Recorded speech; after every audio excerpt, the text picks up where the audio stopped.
Bonjour à toutes et à tous et bienvenue dans ce nouvel épisode de Rendez-vous Contes. Aujourd'hui, je vous emmène en Seine-et-Marne, dans la forêt de Fontainebleau, parce que s'il y a bien un domaine dans lequel la forêt excelle, ce sont ces apparitions énigmatiques, fantomatiques et inexpliquées. Et quand le roi de France est témoin d'une de ces apparitions, autant vous dire que la légende reste dans les mémoires locales. Alors, tout de suite, sans plus attendre, voici la légende du Grand Veneur.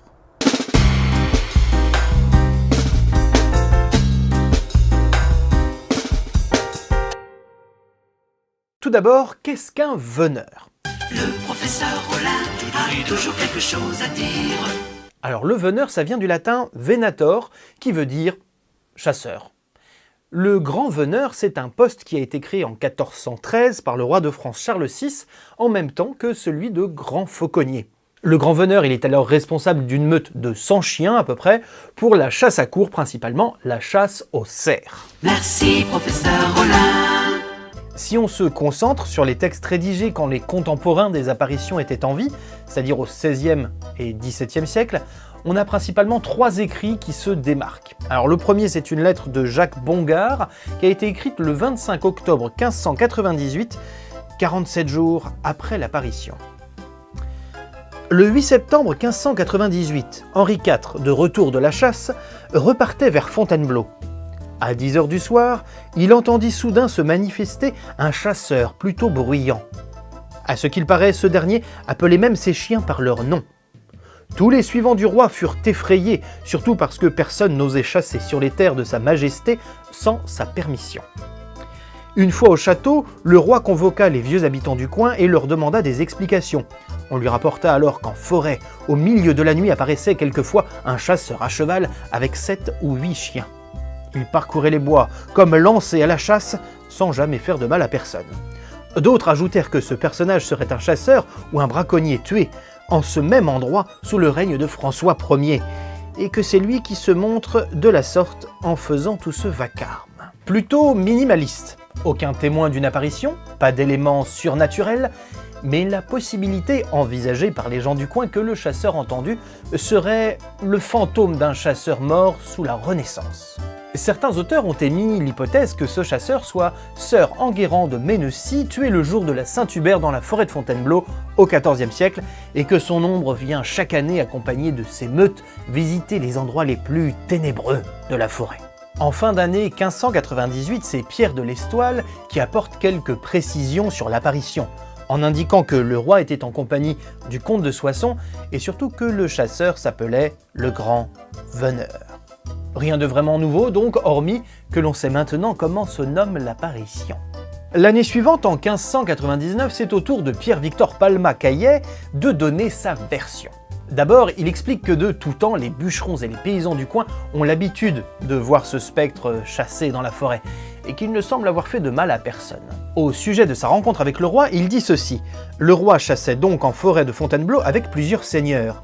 Ils entendirent soudain au loin des cors de chasse et des aboiements de chiens. Puis rapidement, les bruits se rapprochèrent. Quelques gentilshommes s'avancèrent pour voir de quoi il retournait. Ils n'avaient pas fait 20 pas, qu'ils virent un grand homme noir parmi les buissons. Effrayés, les chasseurs tournèrent les talons, mais le grand veneur eurent le temps de leur dire d'une voix épouvantable « M'entendez-vous ? M'entendez-vous » ou alors « Amendez-vous » suivant ce que les hommes du roi arrivèrent à discerner. Alors là, les choses deviennent sérieuses. Cette fois-ci, ce n'est pas juste un bruit dans la forêt, mais bien une réelle apparition. Et c'est à partir de ce texte que la légende commence à évoluer dans tous les sens et à prendre la forme que l'on connaît aujourd'hui. Les auteurs, des années après les faits, ajoutent des détails sur l'aspect du veneur, sur l'emplacement de l'apparition, etc., etc. On apprend même qu'il est apparu à d'autres rois, comme Charles VI, même s'il est censé être mort sous le règne de François Ier, soit 90 ans après. Louis II, François Ier, Louis XIV, etc. Il aurait même rendu visite à Napoléon Ier à la veille de son abdication. Enfin bref, ça devient vraiment du grand n'importe quoi. Il y a un super livre écrit sur le sujet par Louis Ferrand qui a fait une analyse complète de la légende. Donc si vous voulez avoir plus de détails avec toutes les variantes, les petites anecdotes, etc., je vous mets le lien en description. Dernière chose, il y a dans la forêt de Fontainebleau, à certains carrefours, des croix qui existent depuis très longtemps. Une ordonnance royale de 1669 édictait qu'à tous les carrefours des grandes routes et chemins royaux de la forêt devait s'élever soit une croix, soit un poteau, soit une pyramide, avec l'inscription apparente du lieu où conduisaient les chemins. Alors pourquoi je vous raconte ça? Eh bien parce qu'il existe la croix du Grand Veneur. Et c'est, selon la légende, ici qu'il aurait été aperçu par le roi Henri IV.